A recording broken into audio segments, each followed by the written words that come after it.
কবি শ্যামাপ্রসাদ ঘোষের লেখা কবিতা সাধক বিবেকানন্দ। সবাই পারে না আলো জ্বেলে দিতে, হয়তোবা পারে কেউ, তুমি তা পেরেছ, তাই তো আলোর পেছনে ছুটছে ঢেউ। সত্যি ছুটছে নাকি এটা তার কেবল ছোটার ভান?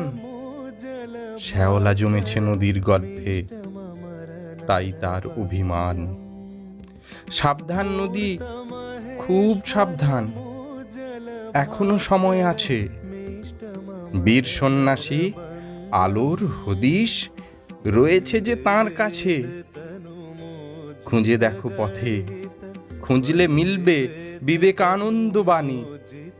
সেই বাণী পড়ে সামনে এগো, দিতে পারো হাত ছানি। তিনি লিখেছেন আমার ভারত, সেখানেই সব ছন্দ।